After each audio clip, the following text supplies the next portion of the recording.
Welcome back to Sulochana Education. Welcome back to Sulochana Education. Sum చూద్దాం మనం. So ఇక్కడ ఏమి ఇచ్చినారంటే the financial department of a corporation provides the following information. Carrying cost per unit of inventories ₹10, cost per order is ₹20, number of units required is 30,000 units. Determine EOQ economic order quantity. Economic order quantity formula వచ్చేసి ఏంటంటే square root of 2 annual consumption into order cost divided by carrying cost. So ఇది formula, ఒకసారి మీకు formula చూపిస్తే ఒక clarity వస్తుంది. ఇది 2AO, ఇక్కడ మనకు ఫార్ములా వచ్చేసి ఏంటంటే 2CO divided by I. Okay, I అంటే క్యారింగ్ కాస్ట్, లేదంటే మీరు ఈ ఫార్ములా అయినా ఏదైనా ఒకటి. సో C అని పెట్టుకునే ఏం కాదు. సో C అంటే ఏంటంటే యాన్యువల్ కన్జంప్షన్, లేదంటే ఈ ఫార్ములానే ఫాలో కావండి. 2AO divided by C. ఏ అంటే ఏంటి యాన్యువల్ కన్జంప్షన్, ఓ అంటే ఆర్డర్ కాస్ట్, సి అంటే క్యారింగ్ కాస్ట్. ఓకే, ఇది సో యాన్యువల్ కన్జంప్షన్ వాళ్ళు ఇవ్వడం జరిగింది. ఆర్డర్ కాస్ట్ పర్ ఆర్డర్కి ఎంత అనేది, క్యారింగ్ కాస్ట్ పర్ ఆర్డర్కి ఎంత అనేది కూడా వాళ్ళు ఇవ్వడం జరిగింది. అవి ఇన్సర్ట్ చేస్తే మనకు ఎకనామిక్ ఆర్డర్ క్వాంటిటీ వస్తుంది. ఇక్కడ చూడండి, ఎకనామిక్ ఆర్డర్ క్వాంటిటీలో మనకు ఫస్ట్ వన్ ఫార్ములా ఏంది 2AO divided by I square root. Okay, 2 A అంటే ఏంటి యాన్యువల్ కన్జంప్షన్. యాన్యువల్ కన్జంప్షన్ ఎంత, నెంబర్ ఆఫ్ యూనిట్స్ అనమాట. Annual consumption required is 30,000 units, అది 30,000 యూనిట్స్. సో ఇక్కడ మనకు A annual consumption 30,000 units, number of required annual consumption అంటారు. O అంటే order cost per ఆర్డర్కి ఎంత, cost per order is ₹20. So next one వచ్చేసి సి అంటే carrying cost per order. So carrying cost ఎంత 10. సో ఇవన్నీ ఇన్సర్ట్ చేస్తే మనకు ఈఓక్యూ వస్తుంది. నెక్స్ట్ వన్ వచ్చేసి ఏంటి total number of orders to be placed in a year. So EOQ అంటే అవన్నీ ఇన్సర్ట్ చేస్తూ వస్తుంది. నెక్స్ట్ వన్ వచ్చేసి total number of orders to be ఒక ఇయర్లో ఎన్ని నెంబర్ ఆఫ్ ఆర్డర్స్ ప్లేస్ చేయొచ్చు అనేది సెకండ్ క్వశ్చన్. సో ఇక్కడ మనం చూద్దాం. So annual consumption, order cost and carrying cost ఇది చేస్తే మనకి ఇది వస్తుంది. టోటల్ నెంబర్ ఆఫ్ ఆర్డర్స్ అంటే ఏం లేదు, యాన్యువల్ కన్జంప్షన్ అంటే total number of units divided by EOQ answer చేస్తే మనకి ఇది వస్తుంది, total number of orders. Next third వీళ్ళు ఏమన్నారు, టైం గ్యాప్ బిట్వీన్ 2 ఆర్డర్స్ మధ్య టైం గ్యాప్ అడుగుతున్నారు. So time gap between 2 consecutive orders. So ఈ రకంగా వచ్చినప్పుడు మనం ఏం చేయాలంటే నెంబర్ ఆఫ్ ఇయర్ అంటే number of months in a year divided by number of orders. So number of months in a year ఎంత 12 months divided by total number of orders ఎన్ని 87 orders. So అది చేస్తే మనకు time gap between 2 consecutive orders వస్తుంది. అది economic order quantity అంటే simple formula 2AO divided by C, ఇది square root వస్తుంది. యాన్యువల్ కన్జంప్షన్ అంటే టోటల్ నెంబర్ ఆఫ్ యూనిట్స్ ఇస్తారు, ఆర్డర్ కాస్ట్ ఇస్తారు, క్యారింగ్ కాస్ట్ ఇస్తారు. So annual consumption divided by EOQ చేస్తే total number of orders, time gap అంటే number of months in a year divided by total number of orders. And second question అంతే. And next question చూద్దాం. Economic order quantity అన్నారు. Economic order quantity అంటే formula ఏం చెప్పిన 2AO divided by C. ఏ అంటే annual consumption 10,000 units, ఓ అంటే order cost ఎంత 50. So divided by carrying cost. Carrying cost ఇచ్చినారా, ఇవ్వలేదు. Cost of material per unit ఇచ్చినారు. Annual carrying cost of 1 unit ఎంత అంటే 10% of inventory value. Inventory value ఎంత, material, ఈ ఇన్వెంటరీ అంటే స్టోరేజ్. సో మెటీరియల్ యొక్క కాస్ట్. సో మెటీరియల్ యొక్క వాల్యూ పర్ యూనిట్ ఎంత 25. ఈ 25 మీద 10% చేస్తే మనకు క్యారింగ్ కాస్ట్ వస్తుంది. చూడండి కదా, 25 ఇంటూ 10%, 10 డివైడెడ్ బై 2.5 ఇది. సో ఇది చేస్తే వస్తుంది. అండ్ నెక్స్ట్ క్వశ్చన్ చూద్దాం. ఇక్కడ కూడా same away. First problem economic order quantity, number of orders per annum length, time gap between 2 orders, same అదే.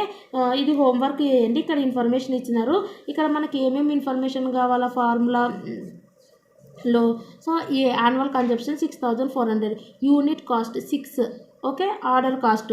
అండ్ నెక్స్ట్ ఇన్వెంటరీ కాస్ట్ వచ్చేసి వీళ్ళు ఏమి ఇచ్చినారు 25% of the average inventory cost మీద. If the cost of procurement is 75 అంటే ఈ 75 చూడండి, if the cost of the procurement is 75. So ఇక్కడ మనకి ఏమేమి ఇన్ఫర్మేషన్ కావాలంటే చూడండి, వీళ్ళు ఫార్ములా వచ్చేసి మనది ఏంటి 2AO divided by C. So annual consumption అంటే 6,400 యూనిట్స్. అండ్ నెక్స్ట్ వన్ వచ్చేసి cost of placing and order వచ్చేసి ఇక్కడ చూడండి, యూనిట్ కాస్ట్ ఇక్కడ వీళ్ళు ఇచ్చినది 6 రూపీస్ అనేది. Inventory carrying cost per unit per annum is 25% of the average inventory cost. If the cost of the procurement is 75. ఇది అనేది మనకు ఆర్డర్ కాస్ట్ వస్తుంది. ఎందుకంటే కాస్ట్ ఆఫ్ ఆర్డర్ అనేది ఇవ్వలేదు, ఓన్లీ జస్ట్ యూనిట్ కాస్ట్ ఇచ్చినారు ఇక్కడ. సో కాబట్టి కాస్ట్ ఆఫ్ ప్రొక్యూర్మెంట్ అనేది ఆర్డర్ కాస్ట్ అనేది వస్తుంది. సో ఇది నెక్స్ట్ వన్ వచ్చేసి మనకు ఇది అనేది అయిపోయింది. ఆర్డర్ కాస్ట్ అంటే 75. సో నెక్స్ట్ వన్ వచ్చేసి క్యారింగ్ కాస్ట్. సో ఈ క్యారింగ్ కాస్ట్ అనేది మనం దీని మీద చేయాలి 6 మీద. Okay, cost of materials per unit cost per material యొక్క యూనిట్ కాస్ట్ వచ్చేసి 6 రూపీస్. దీని మీద మనం ఎంత చేయాలి, 25% చేస్తే మనకు వస్తుంది, అది మనకు క్యారింగ్ కాస్ట్. సో ఇందులో మనకు ఫస్ట్ యాన్యువల్ కన్జంప్షన్ ఇది, అండ్ నెక్స్ట్ వచ్చేసి ఇక్కడ వీళ్ళు యూనిట్ కాస్ట్ అన్నారు, కాస్ట్ పర్ ఆర్డర్ అనలేదు. సో కాబట్టి కాస్ట్ ఆఫ్ ప్రొక్యూర్మెంట్కి సంబంధించిన కాస్ట్ పర్ ఆర్డర్కి అనేది ఇక్కడ ఇచ్చినారు 75. సో ఇది, అండ్ నెక్స్ట్ వన్ వచ్చేసి ఇక్కడ 25% అంటే average inventory cost. Inventory cost ఎంత పర్ ఇక్కడ యూనిట్ కాస్ట్ 6, దీని మీద మనకు 25% చేస్తే మనకి ఇన్వెంటరీ కాస్ట్ వస్తుంది. సో ఇది, అండ్ నెక్స్ట్ వన్ వచ్చేసి number of orders per annum. So number of orders అంటే ఏంది formula, annual consumption divided by economic order quantity. Annual consumption 6400 divided by 800 చేస్తే వస్తుంది. Time gap between 2 consecutive orders అంటే number of months in year 12 months divided by number of orders 8. So 12 divided by 8 చేస్తే మనకి ఇది వస్తుంది. And next question వచ్చేసి, and ఇక్కడ మనకి ఎకనామిక్ ఆర్డర్ క్వాంటిటీ మీద ప్రాబ్లమ్స్ అనేవి కంప్లీట్ అయిపోయాయి. అండ్ ఇక్కడ వచ్చేసి మనకి ఏబీసీ అనాలిసిస్ ఉంటుంది. సో ఏబీసీ అనాలిసిస్ చూడండి, a manufacturing firm using 12 different types of materials ఒక మ్యానుఫ్యాక్చరింగ్ ఫిమ్ యూజ్ చేస్తుంది. As given the following data ఇచ్చినారు. సో ఇక్కడ మనకు a manufacturing firm using 12 different type materials use చేస్తున్నారు. సో ఇక్కడ data ఇచ్చినారు. You are required to present and ABC plan and depict the same graphically. So ఇక్కడ graph కూడా draw చేయాల్సి ఉంటుంది, అండ్ ఏబీసీ ప్లాన్ అనేది మనం ప్రజెంట్ చేయాల్సి ఉంటుంది. ఇది సో ఈ రకంగా వచ్చినప్పుడు మనము ప్రొసీజర్ వచ్చేసి చూడండి, మనకి ఇక్కడ వీళ్ళు ఏమంటారు అంటే ఏబీసీ అనాలిసిస్ అనేది ప్రజెంట్ చేయమంటున్నారు, ఏబీసీ ప్లాన్ అనేది ప్రజెంట్ చేయమంటున్నారు, అండ్ గ్రాఫికల్గా కూడా ఈ ఏబీసీ ప్లాన్ని రిప్రజెంట్ చేయమంటున్నారు. సో ఇక్కడ మనకు ఐటమ్స్ ఇచ్చారు అండ్ యూనిట్స్ ఇచ్చారు, టోటల్ యూనిట్స్. ఐటమ్ ఏ వచ్చేసి ఇక్కడ 12 డిఫరెంట్ టైప్ ఐటమ్స్ ఉన్నాయి. సో మెటీరియల్స్ ఉన్నాయి. So 12 different types of items ఉన్నాయి, అవి యూజ్ చేస్తుంది ఫిమ్. అండ్ ఏబీసీ ప్లాన్ అనేది ఎలా ప్రజెంట్ చేస్తారు అండ్ గ్రాఫ్ ఎలా రిప్రజెంట్ చేస్తారు అనేది క్వశ్చన్ అడుగుతున్నారు. సో ఈ రకంగా ఏబీసీ అన్నప్పుడు సో మీరు ఒక ఏమంటారు ఈ రకంగా డేటా ఇచ్చినప్పుడు మీరు ఎలా సాల్వ్ చేయాలనేది చూద్దాం. సో ఇక్కడ మనకి ఏమి ఇచ్చినారంటే యూనిట్స్ ఇచ్చినారు, యూనిట్ కాస్ట్ ఇచ్చినారు. సో మనకి ఇక్కడ చూడండి ఐటమ్స్ ఇచ్చినారు ABCDEF అండ్ GHIJKL, ఇవి ఐటమ్స్ ఇచ్చినారు. సో ఈ రకంగా మీరు రాసుకోండి. ఐటమ్స్ వచ్చేసి ఏ నుంచి ఎల్ వరకు రాసుకోండి. అండ్ యూనిట్స్ ఇచ్చినారు వాటికి సంబంధించినది. ఫస్ట్ వన్ ఏదేమో 3000, second one 32,000, and third one వచ్చేసి 9,000. ఈ రకంగా అన్నిటికి సంబంధించి GHI వీటన్నిటికీ యూనిట్స్ ఇచ్చినారు, అండ్ యూనిట్ కాస్టులు కూడా వాళ్ళే ఇచ్చినారు. ఇట్లా ఇచ్చిన ఫస్ట్ స్టెప్ ఏం పాటించాలి అంటే ఫైండ్ యాన్యువల్ కన్జంప్షన్ వాల్యూ అనేది ఫైండ్ అవుట్ చేయాలి. ఈచ్ ఐటమ్కి annual consumption value find out చేయాలి. యాన్యువల్ కన్జంప్షన్ వాల్యూ ఎలా వస్తుంది, టోటల్ యూనిట్స్ ఇచ్చినారు అండ్ యూనిట్ కాస్ట్ ఇచ్చినారు. సో ఇది ఇంటి ఇది చేస్తే టోటల్ మనకు అమౌంట్ అనేది ఇన్ రూపీస్లో అనేది వస్తుంది. ఓకే, యాన్యువల్ కన్జంప్షన్ వాల్యూ అనేది వస్తుంది. So units into unit cost, ఇది ఇంటి ఇది చేస్తే ఇది వస్తుంది, ఇది ఇంటి ఇది చేస్తే ఇది వస్తుంది. ఆ రకంగా ప్రతిది చేస్తే మనకు ఫస్ట్ స్టెప్ అదే చేయాలి, యాన్యువల్ కన్జంప్షన్ వాల్యూ చేసి ఫైండ్ అవుట్ చేయాలి. Units into unit cost. వాళ్ళు ఒక్కోసారి డైరెక్ట్ ఈ రకంగా యూనిట్ కాస్ట్ ఇవ్వకుండా డైరెక్ట్ యాన్యువల్ కన్జంప్షన్ వాల్యూ ఇస్తే అండ్ ఫస్ట్ స్టెప్ అనేది అవసరం లేదు. సో ఫస్ట్ స్టెప్ ఎప్పుడు అవసరం అంటే యూనిట్ కాస్ట్ ఇచ్చినప్పుడు. ఇవి రెండు చేస్తే మనకి యాన్యువల్ కన్జంప్షన్, ఎందుకంటే మన ఫస్ట్ స్టెప్ ఏంటంటే annual consumption value find out చేయడం. సెకండ్ స్టెప్ వచ్చేసి arranging annual consumption value descending ఆర్డర్లో అరేంజ్ చేయాలి. అసెండింగ్ ఆర్డర్ అంటే ఏంటి, లో నుంచి హైకు ఐటమ్స్. ఇక్కడ వచ్చేసి మనం డిసెండింగ్ ఆర్డర్లో అరేంజ్ చేసుకోవాలి second step. So arranging annual consumption values from values, ఈ వాల్యూస్ యాన్యువల్ కన్జంప్షన్ వాల్యూసే హై నుంచి లోకి అరేంజ్ చేసుకోవాలి, హై నుంచి లోకి. ఒక్కోసారి క్వశ్చన్లా ఇదే డైరెక్ట్ ఇచ్చినారు అనుకో స్టెప్ 1 అవసరం లేదు. స్టెప్ 1 ఎప్పుడు అంటే ఇది ఇచ్చినట్టు ఇవి రెండు మల్టిప్లై చేసి తెచ్చుకోవడానికి అవసరం. సో ఇది ఇస్తే స్టెప్ 1 అవసరం లేదు, స్టెప్ 2కి రావాలా. సో ఇక్కడ హై నుంచి లోకి తీసుకోవాలి యాన్యువల్ కన్జంప్షన్ వాల్యూస్. ఇందులో పెద్దది ఏది ఫస్ట్ది చూస్తే 3,78,000.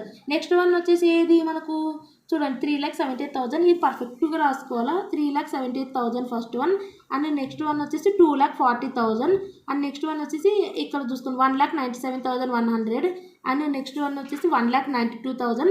సో ఆ రకంగా అనేది నెక్స్ట్ హైలో ఆ రకంగా రాసుకుంటూ వెళ్ళాలా. ఫస్ట్ వన్ వచ్చేసి 3,78,000, అండ్ నెక్స్ట్ వన్ వచ్చేసి 2,40,000, next one 1,97,100, next one 1,92,000, next one 1,50,950. అలాగా హైగా ఫస్ట్ హై ఉండేటివన్నీ హై 2లోకి వెళ్ళాలా. సో నెక్స్ట్ హై ఇది, నెక్స్ట్ హై ఇది, next high, next high, next high ఇది, నెక్స్ట్ ఇది పెద్దది ఇది, నెక్స్ట్ ఇది పెద్దది ఇది, ఈ రకంగా రాసుకుంటూ పోవాలా. I2లో రాసుకునేటప్పుడు మనం ఏం చేయాలంటే నువ్వు ఇది రాసుకునేటప్పుడు దీనికి సంబంధించిన ఐటమ్ కూడా ఆటోమేటిక్గా రాసుకోవాలి. ఫస్ట్ పెద్దది 3,78,000 కదా, దానికి సంబంధించిన ఐటమ్ ఏంది సి. సో నెక్స్ట్ పెద్దది ఏంది 2,40,000, దానికి సంబంధించిన ఐటమ్ ఏంది ఏ. సో ఆ రకంగా మీరు కావాలంటే కన్ఫ్యూజ్ కాకుండా ఒక పెన్సిల్తో ఒక లైక్ ఇట్లా ఏమంటారు ఒక డాట్ పెట్టుకోండి. తర్వాత కావాలంటే రబ్ చేయొచ్చు ఎగ్జామ్లో కూడా మీరు కన్ఫ్యూజ్ కాకుండా. సో ఇవి నేను కంప్లీట్ చేశానని. సో తర్వాత మీరు ఇవన్నీ పెన్సిల్తో పెట్టినవి రబ్ చేసేస్తే అయిపోతుంది. సో ఇది సో వాటికి సంబంధించిన ఐటమ్స్ కూడా రాసుకోవాలి. 3,70,000 సి, సో ఇది ఏ, ఇది జీ, ఇది ఈ రకంగా ఐటమ్స్ కూడా రాసుకోవాలి అంతే. So only annual consumption value high 2లో రాసుకోవాలి. వాటికి సంబంధించిన ఐటమ్స్ కూడా హైకున్న ఐటమ్ ఎంత, సో నెక్స్ట్ హైకున్న ఐటమ్ ఎంత అది రాసుకోవాలి. రాసుకున్నాక ఏం చేయాలంటే ఈ యాన్యువల్ కన్జంప్షన్ వాల్యూకి క్యూములేటివ్ ఫైండ్ అవుట్ చేయాలి. క్యూములేటివ్ ఎలా వస్తుంది ఇది అనేది ఆస్టేజ్ రాసుకోవాలి. నెక్స్ట్ ఈ రెండింటిని ప్లస్ చేసి ఇది రాసుకోవాలి. నెక్స్ట్ ఏం రాస్తావు ఇది ఇది ప్లస్ చేస్తే ఇది వస్తుంది. నెక్స్ట్ వన్ ఇది ఇది ప్లస్ చేస్తే ఇది వస్తుంది. నెక్స్ట్ ఇది ఇది ప్లస్ చేస్తే ఇది వస్తుంది. నెక్స్ట్ ఇది ఇది ప్లస్ చేస్తే ఇది వస్తుంది. ఇది ఇది ప్లస్ చేస్తే ఇది వస్తుంది. ఇది ఇది ప్లస్ చేస్తే ఇది వస్తుంది. అట్లా ఫస్ట్ టైం యాస్టేజ్ రాసుకోండి. నెక్స్ట్ ఇది ఇది ప్లస్ చేస్తే ఇది వస్తుంది. ఇది ఇది ప్లస్ చేస్తే ఇది వస్తుంది. ఇది ఇది ప్లస్ చేస్తే ఇది వస్తుంది. ఇవి రెండు ప్లస్ చేస్తే ఇది, ఇవి రెండు ప్లస్ చేస్తే ఇది, ఇవి రెండు ప్లస్ చేస్తే ఇది, ఇవి రెండు ప్లస్ చేస్తే ఇది, ఇవి రెండు ప్లస్ చేస్తే ఇది, ఇవి రెండు ప్లస్ చేస్తే ఇది, ఇవి రెండు ప్లస్ చేస్తే ఇది, ఇవి రెండు ప్లస్ చేస్తే ఇది వస్తుంది. ఆ రకంగా క్యూములేటివ్. నెక్స్ట్ ఈ క్యూములేటివ్ యాన్యువల్ కన్జంప్షన్ వాల్యూకి పర్సంటేజ్ ఫైండ్ అవుట్ చేయాలి. Percentage of cumulative annual consumption value. అప్పుడు ఏం చేయాలంటే మీరు ఈ క్యూములేటివ్ కరెక్ట్ చేసినారో అని ఎలా తెలుస్తుంది, వీటన్నిటిని యాడ్ చేస్తే లాస్ట్ వాల్యూ 18,50,250 రావాలి. అప్పుడు మీరు క్యూములేటివ్ పర్ఫెక్ట్ చేసినట్టు అర్థం. సో వీటన్నిటిని యాడ్ చేయండి. యాడ్ చేస్తే annual consumption value equal to 18,15,250 వస్తుంది. సో అది రాసుకొని ఈ 18,15,250 మీద మనము చేయాలి. చూడండి అదో cumulative annual consumption value just value దీనికి పర్సంటేజ్ చేయాలి. Percentage of cumulative annual consumption ఎలా చేయాలంటే ఈ 3,78,000 డివైడెడ్ బై ఇవన్నీ ప్లస్ చేస్తే ఎంత వస్తుంది మనకు 18,15,250 వస్తుంది కదా. అది 3,78,000 డివైడెడ్ బై 18,15,250 ఇంటూ 100 చేయాలి. ఈ రకంగా 3,78,000 డివైడెడ్ బై 18,15,250 ఇంటూ 100 చేస్తే మనకు 20.82 వస్తుంది. ఆ రకంగా ప్రతిదీ చేసుకోండి. 6,18,000 డివైడెడ్ బై 18,15,250 ఇంటూ 100 చేస్తే ఇది వస్తుంది. 8,15,100 డివైడెడ్ బై 18,15,250 ఇంటూ 100 చేస్తే ఇది వస్తుంది. ఆ రకంగా ఇది డివైడెడ్ బై ఈ టోటల్ చేస్తాం కదా అంటే ఇది వస్తుంది. ఇది ఇంటూ 100. సో ఆ రకంగా చేస్తే మనకి ఇది వస్తుంది. ఇది వచ్చినాక నెక్స్ట్ స్టెప్ ఏం చేయాలంటే మనము ఇప్పుడు ABC analysis rule. ABC analysis rule వచ్చేసి మనకు ఈ ఏబీసీ అంటే అర్థమైంది. ఇక్కడ ఐటమ్స్ ఉన్నాయి కదా, ఎన్ని ఉన్నాయి మనకు ఐటమ్స్. సో ఇక్కడ ఐటమ్స్ ఉన్నాయి కదా, ఇక్కడ నుంచి 1 2 3 4 5 6 7 8 9 10 11 12 ఐటమ్స్ ఉన్నాయి కదా. ఈ 12లో ఏకి ఎన్ని అలొకేట్ చేస్తావు, బీకి ఏ అంటే ఏంటంటే టైట్ కంట్రోల్ ఉంటుంది అక్కడ ఐటమ్స్ అనేటివి ఎక్కువ కంట్రోలింగ్లో ఉంటాయి ఐటమ్స్ అనేటివి. నెక్స్ట్ బి అంటే మోడరేట్ కంట్రోల్, సి అంటే నార్మల్ అంత ఉండదు అంటే లగ్జరీ ఐటమ్స్ ఉంటాయి ఏలా. సో కాబట్టి కంట్రోల్ అనేది నేను చేయాలంటే క్లాసిఫై చేయాలి ఏ ఐటమ్స్ అనేవి ఎక్కువ రిచ్ ఎక్కువ లగ్జరీ ఐటమ్స్ ఉన్నాయి వాటికి టైట్ కంట్రోల్ అనేది మెయింటైన్ చేయాలా. సో అందుకోసం ఇందులో ఉన్న ఐటమ్స్ ఏకి ఎన్ని బీకి ఎన్ని సికి ఎన్ని అనేది క్లాసిఫై చేయాలి. సో క్లాసిఫై చేసేటప్పుడు చూడండి ఇది రూల్ పాటించాలి. ఈ ఐటమ్స్ ఏ అంటే ఏంటంటే 70% to 80% ఉండేటివి ఐటమ్స్ ఏ అంటారు. 15 to 25 ఉండేది ఐటమ్స్ బి అంటారు. సి వచ్చేసి ఐటమ్స్ సి అంటే 5 to 10% ఉండేటివి ఐటమ్స్ సి అంటారు. సో ఇప్పుడు మనం ఏం చేయాలంటే ఇవి normal basic rule. 70 to 80 item A అంటారు, 15 to 25 వచ్చేసి ఐటమ్ బి అంటారు, 5 to 10% వచ్చి ఐటమ్ సి అంటారు. ఇది ఇక్కడ చూడండి ఐటమ్స్ అండర్ ఏ. సో ఏకు ఎన్ని ఐటమ్స్ అలొకేట్ చేస్తావు అండ్ బీకి ఎన్ని ఐటమ్స్ అనేటివి అలొకేట్ చేస్తావు అండ్ సికి ఎన్ని నెంబర్ ఆఫ్ ఐటమ్స్ అనేటివి అలొకేట్ చేస్తావు. ఏకి ఏవైతే ఐటమ్స్ అలొకేట్ చేసినామో సో వాటికి టైట్ కంట్రోల్ అనేది ఆర్గనైజేషన్ ఫిమ్ అనేది పెడుతుంది.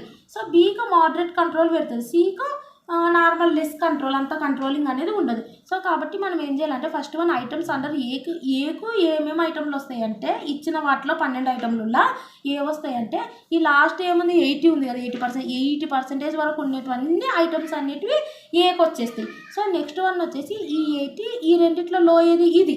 సో ఇది అండ్ ఇది యాడ్ చేస్తే ఎంత 95. సో ఆ 95% ఐటమ్స్ అన్నీ కూడా బీకి వెళ్తాయి. సో నెక్స్ట్ వన్ వచ్చేసి ఇక్కడ 95 వచ్చింది కదా, ఈ 95 ఈ రెండిట్లో లో ఉన్నది ఏది ఇది కదా. సో ఇది యాడ్ చేస్తే 100% వస్తుంది. సో 100% ఐటమ్స్ అన్నీ కూడా సీకి వస్తాయి. ఇది మనము ఈ ట్రీట్మెంట్ అనేది ఉపయోగించి మనం నెక్స్ట్ ఐటమ్స్ అనేవి అలొకేట్ చేయాలి. అంటే మొత్తానికి ఈ రూల్ అనేది ఉపయోగిస్తేనే మనకు ఐటమ్స్ ఏకి ఎన్ని వస్తాయి, బీకి ఎన్ని వస్తాయి, సీకి ఎన్ని వస్తాయి అనేది మనం చెప్పగలుగుతాం. సో 80% ఉండేటువంటి ఏకి వస్తాయి, 95% ఉండేటువంటి బీకి వస్తాయి, 100% ఉండేటువంటి సీకి వస్తాయి. ఇది మెయిన్. సో ఇక్కడ మనం చెక్ చేయాలి ఈ క్యూములేటివ్ ఎందుకు ఫైండ్ అవుట్ చేసినామంటే percentage of cumulative annual consumption value. ఇందులో మనకి 80% వరకు ఏవే ఉన్నాయి చెక్ చేయండి. ఇక్కడ వరకు ఉన్నాయి అదో 80% అంటే అదో. సో ఇక్కడ మనం చూస్తే 80% అన్నారు కదా, చూడండి 80% అంటే ఈ మధ్యలో కూడా ఒకటి ఉంది 78, తర్వాత 79, 80 ఉంది. సో మధ్యలో కూడా ఒకటి ఉంది కాబట్టి మనం ఏం చేయాలంటే ఈ 80 అన్నారుగా, ఇది 84 అని ఇక్కడ వరకే తీసుకోకుండా ఇక్కడ వరకే తీసుకోకండి. ఈ మధ్యలో వస్తుంది కాబట్టి మీరు ఏం చేస్తారంటే ఇక్కడ వరకు తీసుకోవాలి 84 దాకా. ఎందుకంటే ఈ మధ్యలో ఇంకొక ఐటమ్ ఉంది. సో అలా ఉంది కాబట్టి మనం ఏం చేయాలంటే ఇక్కడ వరకు తీసుకోవాలి. అంటే మీరు చేసేటప్పుడు కూడా ఇలా చేయండి. ఇవన్నీ కూడా ఇలా టిక్ పెట్టి ఇలా డ్రా చేసి ఏ ఐటమ్స్ వీటన్నిటికీ టైట్ కంట్రోల్ అనేది ఉంటుంది. సో ఈ రెండింటి మధ్యలో ఉంటే కూడా మీరు ఇది తీసుకోవాల్సి ఉంటుంది. ఈ 2 మిడిల్లో వాల్యూ వస్తే కూడా అండ్ సెకండ్ వన్ కూడా యాస్టీస్ తీసుకోవాల్సి ఉంటుంది. అండ్ నెక్స్ట్ వన్ వచ్చేసి 95% అన్నారు. సో ఈ 95% అంటే ఇది అనేది ఫస్ట్కి వెళ్ళిపోయింది కదా. ఫస్ట్ మీరు రూల్ చేసేటప్పుడు కూడా ఏది ఫస్ట్ చూసుకోవాలా. సో ఇవన్నీ ఏకి వెళ్ళిపోయినాయి. నెక్స్ట్ 95 అన్నారు. 95 అంటే ఏవేవి వస్తాయి 90, 94. సో ఇంకా 94.79 అంటే అర్థమైంది 95 అని అర్థం. ఈ రెండింటి మధ్యలో ఏం కాదు, ఇదేగా 94.79 అంటే 95 అని అర్థం. ఓకే, ఇప్పుడు 78.29 అంటే 80 అని కాదు కదా, ఈ రెండింటి మధ్యలో ఉంటుంది. సో ఇది అంటే అర్థమైంది 95 అని అర్థం అప్రాక్సిమేట్లీ. సో కాబట్టి ఈ రెండు ఐటమ్లు వచ్చేసి మనకు ఇవి రెండు ఈఐ బి ఐటమ్స్, బి కేటగిరీ అంటే మోడరేట్ కంట్రోల్. ఇంకా మిగిలిపోయినది ఆటోమేటిక్గా ఏవి ఇది సి ఐటమ్స్ అని అర్థం. కావాలంటే మనం కండిషన్ కూడా చెక్ చేసుకోవచ్చు. నెక్స్ట్ వన్ ఏంటి 100% వరకు. 100% అంటే ఇంకా మిగిలిపోయినాయి 98, 100. సో ఈ రకంగా మనం క్లాసిఫై చేయాల్సి ఉంటుంది ఐటమ్స్. చూడండి అదో క్లాసిఫై ఐటమ్స్. ఏ ఐటమ్స్ ఏవి, సో ఎఫ్ వరకు వచ్చినాయి కదా, అవన్నీ రాసుకోవాలి. CAGDLJKF అవన్నీ ఇక్కడ. బి ఐటమ్స్ క్లాసిఫై ఐటమ్స్ అని పెట్టి ఏ ఐటమ్లు ఎన్ని, బి ఐటమ్లు ఎన్ని, సి ఐటమ్. బీకి ఎన్ని వచ్చినాయి ఈఐ వచ్చింది, సికి ఎన్ని వచ్చినాయి హెచ్బి వచ్చింది లాస్ట్ వరకు. చూడండి బీకి ఏమో ఈఐ వచ్చింది, సికి ఏమో హెచ్బి వచ్చింది. ఈ రకంగా కూడా మీరు రిప్రజెంట్ చేయండి, మీకు మార్క్స్ అనేవి మంచిగా పడతాయి. ఏ ఐటమ్స్ ఇవి, బి ఐటమ్స్ ఇవి, ఈ రకంగా ఇవి రాసినప్పుడే ఇక్కడ. కాబట్టి ఐటమ్స్ రాసేటప్పుడు లాస్ట్ రాయకుండా మీరు కొంచెం ఇక్కడ నుంచి స్టార్ట్ చేయండి. సో అప్పుడు ఇవి మీరు రిప్రజెంట్ చేయొచ్చు.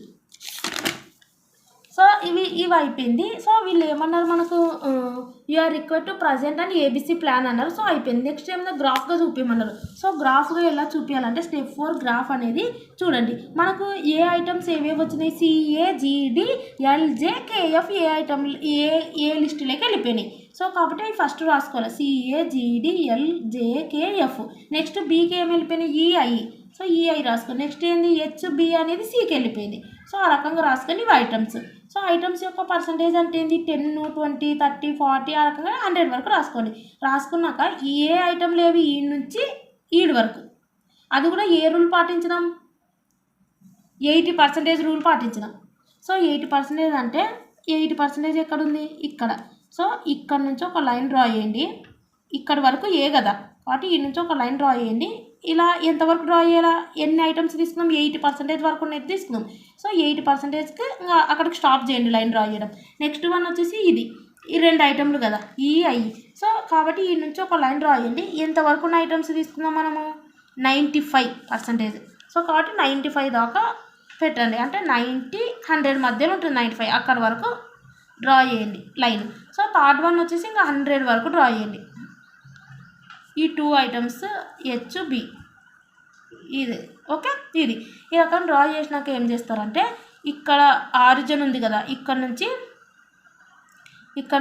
ఈ రకంగా మీరు ఫస్ట్ అయితే మీరు ఈ లైన్స్ డ్రా చేసి ఉంటారు కదా, వీటిని ఈ లైన్స్ డ్రా చేసి ఇలా ఉంటాయి కదా, ఇలా వస్తుంది. ఇలా పెట్టేసినాక ఈ నుంచి ఆరిజిన్కి ఒక లైన్ అనేది డ్రా చేయండి.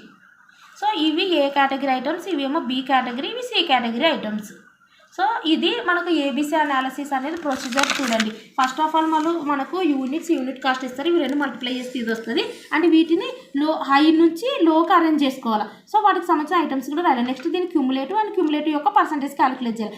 ఇది క్యాలిక్యులేట్ చేసినాక సో 80, 95, 100 రూల్ పాటించాలి. 80 అంటే ఇక్కడ వరకు వస్తాయి 80. సో ఈ రెండింటి మధ్యలో ఉంటుంది కాబట్టి ఇది కూడా తీసుకోవాలి. అండ్ నెక్స్ట్ వచ్చేసి ఏంది 95 అంటే ఇవి రెండు వస్తాయి. నెక్స్ట్ 100 కాబట్టి ఇవి వస్తాయి. సో దానికి సంబంధించిన డయాగ్రామ్ అనేది ఈ రకంగా డ్రా చేయాలి. సో ఇది ఏబిసి అనాలిసిస్ది. మీకు వీడియోస్ యూస్ఫుల్ అనిపిస్తే సబ్స్క్రైబ్ చేయండి, లైక్ చేయండి. అండ్ ఎకనామిక్ ఆర్డర్ క్వాంటిటీలో ఒకటి డిఫరెంట్ మోడల్ ఉంది, అది ఒక్కటి చెప్తాను. ఎకనామిక్ ఆర్డర్ క్వాంటిటీ ఇది జూన్ జూలై 2023లో బీబీఏ వాళ్ళకు రావడం జరిగింది 4th సెమిస్టర్లో. ఇక్కడ ఏమన్నారంటే factory uses annually 24,000 units of raw material which cost 125 per unit. అంటే order cost, material annual consumption, factory use చేసింది యాన్యువల్లీ 24,000 యూనిట్స్ యూజ్ చేసినారు. అంటే మనకి ఇక్కడ ఏమి ఇవ్వడం జరిగిందంటే యాన్యువల్ కన్జంప్షన్ 24,000 యూనిట్స్ ఇవ్వడం జరిగింది. అండ్ సెకండ్ వన్ వచ్చేసి మెటీరియల్ కాస్ట్ 125 పర్ యూనిట్. అంటే మెటీరియల్ కాస్ట్ పర్ యూనిట్ వచ్చేసి 125 ఇది ఇవ్వడం జరిగింది. అండ్ ఇంకొకటి వచ్చేసి ప్లేసింగ్ ఈచ్ ఆర్డర్ కాస్ట్ వచ్చేసి 25. సో ఆర్డర్ కాస్ట్ ఇవ్వడం జరిగింది. పర్ ఆర్డర్ కాస్ట్ వచ్చేసి ఈచ్ ఆర్డర్ కాస్ట్ 25. అంటే మనకు ఇది సో ఇది material cost. And carrying cost వచ్చేసి 6% పర్ ఇయర్ ఇక్కడ. And carrying cost is 6% per year of average inventory. So carrying cost వచ్చేసి వీళ్ళు ఏమన్నారంటే 6% అన్నారు. So of the average inventory అన్నారు. సో ఈ రకంగా 6% అని అంటే దీని మెటీరియల్ కాస్ట్ ఎంతైతే ఒక్క పర్ యూనిట్ యొక్క మెటీరియల్ ఎంత 125 కదా, ఇది మెటీరియల్ కాస్ట్. సో ఈ 125 మీద మనము 6% చేయాల్సి ఉంటుంది. అప్పుడు క్యారింగ్ కాస్ట్ వస్తుంది 7.5. క్యారింగ్ కాస్ట్ ఎప్పుడైనా పర్సంటేజ్ ఇస్తే దాన్ని మెటీరియల్ కాస్ట్ మీద చేయాల్సి ఉంటుంది. సో ఈ రకంగా వాళ్ళు ఏం ఫైండ్ అవుట్ చేయమన్నారు ఇప్పుడు చూద్దాం. ఫస్ట్ ఏం ఫైండ్ అవుట్ చేయమన్నారు economic order quantity. So economic order quantity easy కదా. Economic order quantity formula 2AO/C. So ఈ రకంగా రాసి డైరెక్ట్ రాయకండి. Where A equal to annual consumption, O equal to per order cost, C equal to carrying cost అని రాయండి. తర్వాత ఈ ఫార్ములాలో అవి ఎంటర్ చేయండి. So 24,000 annual consumption, order cost 25, carrying cost వచ్చేసి 7.5. సో ఈ 3 మల్టిప్లై చేయండి, డివైడెడ్ బై 7.5 చేస్తే సమ్ వాల్యూ వస్తుంది, దాని స్క్వేర్ రూట్ చేయండి, 400 యూనిట్స్ వస్తుంది. అండ్ నెక్స్ట్ క్వశ్చన్ వచ్చేసి వీళ్ళు ఏమన్నారంటే how many orders are to be placed in year. ఈ రకంగా ఎన్ని ఆర్డర్స్ ప్లేస్ చేయాలా పర్ ఇయర్లో అంటే simple, annual consumption divided by EOQ. అది ఆల్రెడీ ఎక్స్ప్లెయిన్ చేసింది. Annual consumption 24,000 units divided by 400 చేస్తే 60 ఆర్డర్స్ పర్ ఇయర్ ప్లేస్ చేయాల్సి ఉంటుంది. ఇక్కడ ఇవి మనం ఆల్రెడీ టాపిక్స్ మాట్లాడుకునేటివే. థర్డ్ వన్ ఏమన్నదంటే what is the total inventory cost for the year including the cost of material అన్నారు.